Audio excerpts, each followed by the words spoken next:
waxaan jecelahay inaan hore mikrofoonka idinka siiyo oo qof kastaaba su'aashiisa qaato dhinaca xisaabaadka anigoo lagaga fiican yahay wasiirka uma hayo xisaabaad fara badan oo aan weydiiyay laakiin waxaan doonayaa inaan weydiiyo kaliya ta volume 1 iyo volume 2 ayuu wasiirku yidhi ay weeyaan budgetka dawladdu marka volume 1ka ma kan dadka la wadaagayba volume 2giisa xaqaad kaga timi xildhibaankana waxaan weydiinayaa wuxuu yiri waxaan anigu arrinkan miisaaniyadda buur waan ka mudaharaadaa ma qolkaaga gudihiisa kaga mudaharaadaa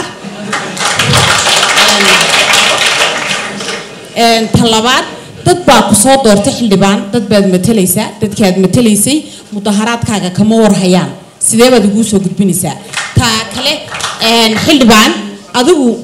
haddaad xildhibaanadii ka mid tahay muddo dhaafaad 1000 jeer aad tihiin marka si ay dadku kuugu daydaan xildhibaanadu kuugu daydaan ma kuu qorshaysan tahay adigoo muujinaya mudaharaadkaaga inaad is-cashiso oo aad tiraahdid waxaan isu casilay miisaaniyadda duuduubka ah ee lagu ansixinayo awgeed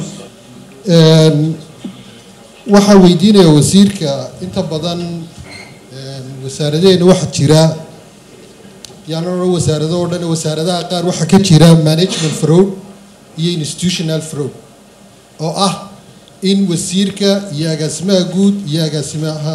xisaabaadka iyo adminku ay heshiiyaan lacagta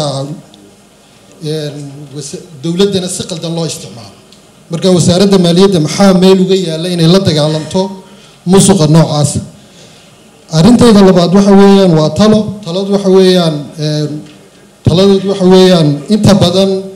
lacagta aynu miisaaniyadda ku haysanaa way yar tahay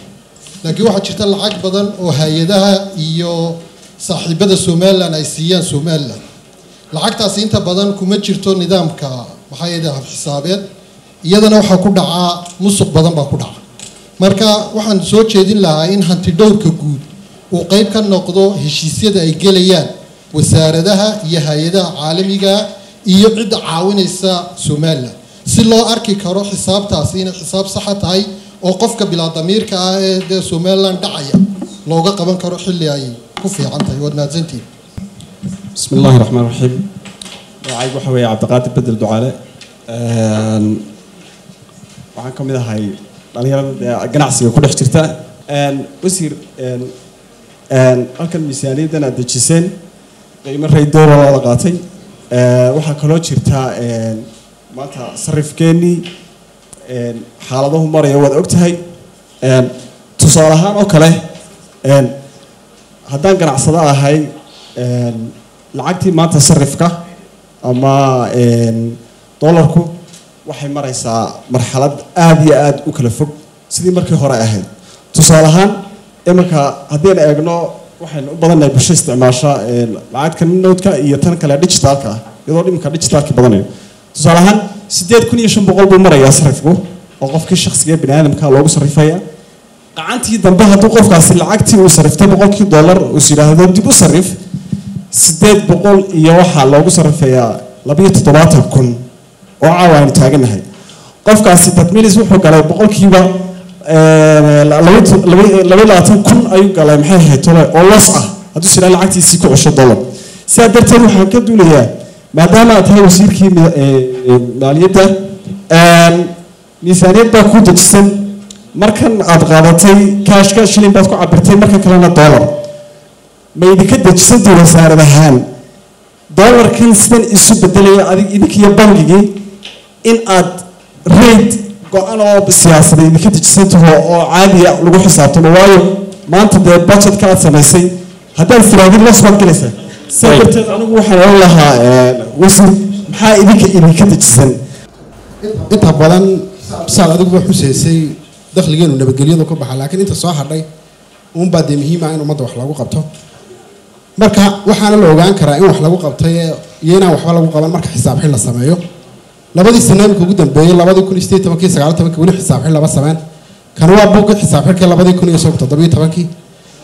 marka hanti dhowrku wuxuu sheegayaa in musuqmaasuq badan iyo hoos u dhac labadaba ay jiraan kana waa warbixintii ay soo saareen guddiga dabagalka ee baarlamaanku warbixinta boqolka lixaad qodobka lixaad waxa ku jira lacag 42 milyan oo loogu talagalay banka in kab loo siiyo 40 bilyan oo dhiganta 7 milyan oo dollar lacagtaasi banka markii la weydiiyay wuxuu yiri namay soo gaarin wasaaradda bankan sinaba tiri maaliyaddu lacagtaas marka meel ay martay lama garanayo waa marka ay musuqmaasuq jiro waxa sheegaya waa reportkii ka soo baxay saad ku arkaysaan maaragta golaha baarlamaanka iyo bogga xisaab xidhka taasi iyada halkan kaga imaado oo sidii musuqmaasuq loola dagaalami lahayd lacagahaas halka maraan isaga wasiirku noo yar sharxi doona talabaad waxa weeyaan 2019 20 sano ugu dambeeyay miisaaniyadda wasaaradda maaliyaddu waxay 2017 milyan maanta waxay maraysaa 34 milyan oo dollar marka lacagtii ugu baneeyay dalka halkaas la geliyay xafiiska labaad isaguna wasaaradda madaxtooyada 2017 6 milyan bay miisaaniyadiisu ahayd maanta wuxuu marayaa 17 milyan oo dollar taas marka waxa ka muuqata dhakhaatiirteedii intii siyaad barre ka tagay iyo wax yar ka kabnay mooyaan wadooyinkeeni jeelasheeni meelihii ciyaalku kubadda ku ciyaari lahaayeen wax alaayada wax mashruuc weyn oo dawladda la qabtay ma jirto laakiin dhakhaatiirtii barafadada imka dawlad badda ku tagaano camiran lacagtaas wax badan bay qaban marka mudane wasiir lacagta 4 milyan oo wasaaradda imka ay qorshaysay maxaad sanadkan ku qabanaysaa ee dalka ku soo celinaysaa wax u taraya sanadkii ka horeeyana halkee ku baxday maxaa ku qabatay iyadana waxay gaaraysaa 3 milyan waxaan umaleynaya maadaama 5 qof imika su'aal keeneen aynu intaa hore focus gareyno waxaan ku bilaabi lahaa markaa xildhibaanka maadaama isaga ay koobnaayeen su'aalaha xagiisa ku socda kadibna wasiirka I hope in aad nood gareystay marka hore waxaan siin lahaa xildhibaan Ibrahim Reyti bismillaahir rahmaanir rahiim su'aalaha anigu midun baan maqlayay bas casilaysaa baan maqlayay taasaa dhagaygu furayihiin baan malaynayaa warun waan ku raagnay aad baan waliba ugu raagnay waan ugu raagnay aad baan ugu raagnay iminkana intaan sii joogi doono ilaahay baa og ma garanayo laakiin anigu mas-uuliyadda ma lihin mas-uul kama nihin inaanu intaa joogno mar kasta oo doorasho dhacdo kadinka waa noo furaya waanu ka dareeraynaa dastuurkeenu ma ogola in golaha baarlamanku uu banaanaado marna ma ogola sidaa darteed dastuurka waxaa lagu qoray inta golaha markaa fadhiya ayuunbaa fadhiyaya ilaa la soo doorto golo kale doorashada xisbiyada komishanka iyo xukuumadda ama madaxweynaha ayaa ka mas-uula doorashada qabashadeeda duruufaha hortaagani dee way fara badan yihiin ma doonaya inaan ka hadlo aniga casilaadeeda runtii horta waa ka fekeray in badan waan ka fekeray miisaaniyadda sabab uma aha inaan ka fikiro inaan casilo iyo in kale arrimo kale ayaa u ah oo miisaaniyadda ka weyn hase yeeshee wax alla waxay beddelaysaa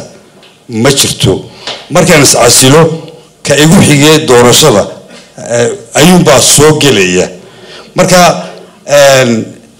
qofkii doonayay positionkan horta uma banaana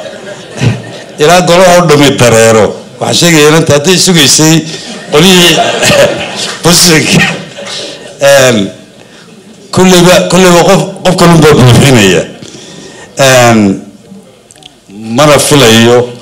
hadeerto aniga go-aankaygii markaan ka fekeray inaan iscasilayo ma filayo okay mahadsan horta su-aalo fiican baan la weydiiyey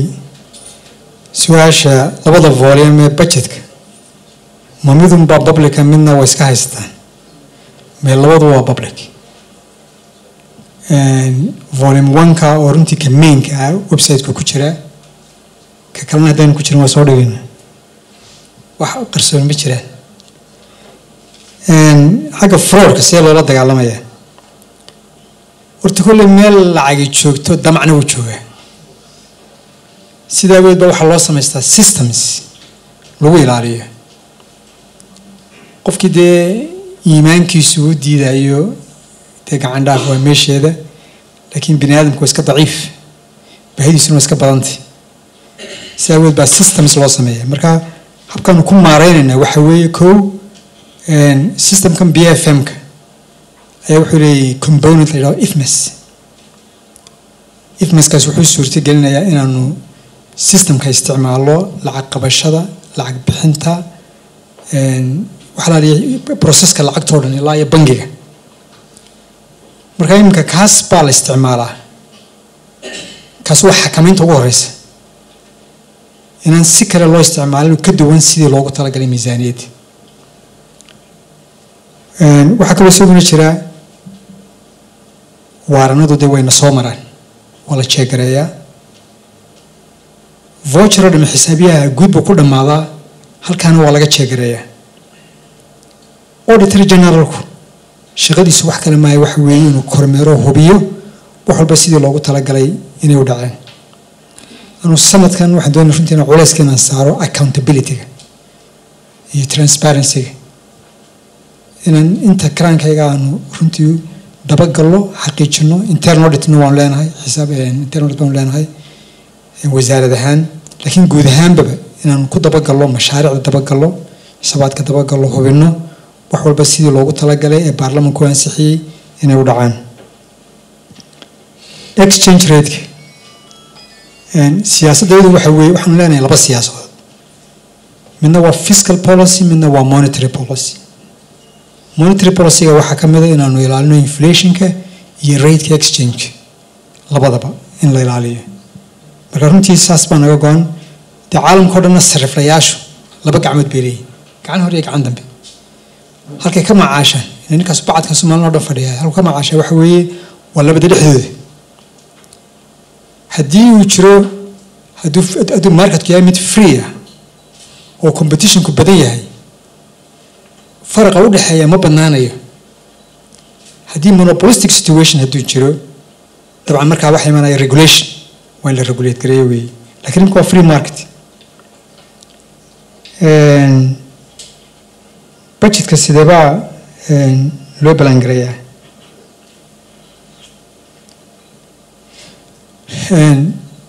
budgetka sidan horeba u sheegay horta budgetkeenu waana balanced waana incremental marka budget walba waxaa laga duulaa siyaasadda markaa laga leeyahay sanadkaas maxaa mudan liiska mudnaanta ayaa loo eega marka iyadoo liiska mudnaanta la eegayo ayaa la eegaa wixii la kordhin karo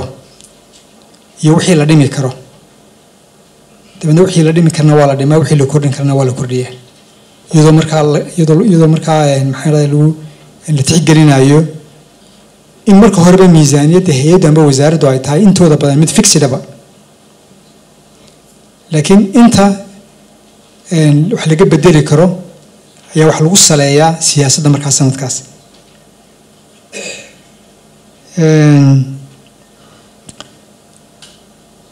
xisaab xidh auditorku wuu sameeyaa imika kii 2018kii ayuu hadda baarlamaanka loo soo gudbiyaan malin hadda ayaa dhamaaday kii 2018kii a year later marka dubadhac wuu jiraa laakiin waa la xidhaa waa la audit gareeyaa waana la sheergareeyaa baarlamaanka annaka wasaarad ahaan waxaa naga go-an wax laaliyo wixii soo jeedinaya talooyina ee auditorku uu sameeyo inaanu sideeda u dhaqangelino oo u raacno marka wixii ku jira talooyinka ka soo baxa 2018ka waa dhaqan gelinayna dabcan keliya maan maqlin weli lacag dee la waayey anu runtii taa maan maqlin hadday jirto waa daba gelayna qodobka u dambeeyuu ahaa lacagta 34 milyan ee ku qoran wasaaradda maaliyaddu xaggee ka dhacdaa horta waa su-aal saxa weeye waa lacag badan laakiin waxaan doonayn kuu sheego lacagtaas 7% nearly half miisaaniyadda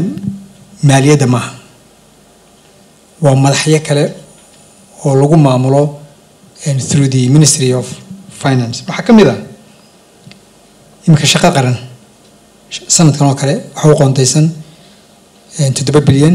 iyo 500 milyan maaliyadda ku jira 2% waxa uu qoondaysan 24 bilyan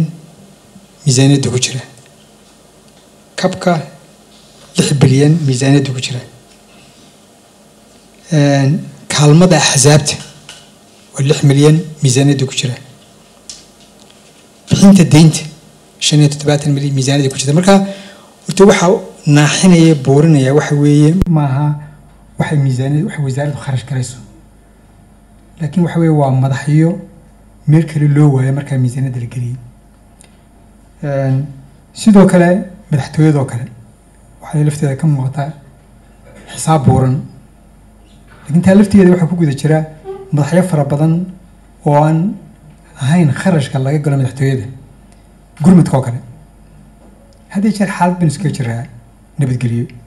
marka intaa ciidanka u gurmada ciidanka gurmadkiisu waa very expensive haddaad ciidanka maalin dhaqaajiso waxa weeye waa kharash badan buu ku kacaa moogti marka waxaa jira madax la yidhaha gurmad kama loogu talagalay in lagu kharash garayo arrinkaas oo kale lama filaan baa jira magaa jira waxaa jira caafimaad baa jira marka madaxyo saasa ayaa isaga runtii naaxnaaxiya mala way ficnaan lahayd in lagaba saaro gooni loo saaro si markaa loo arko in madaxyada gooni ahaan loo arko oo aan lagu nisbaynin wasaaradda maaliyadda ama wasaaradda madaxtooyada waa mahadsantii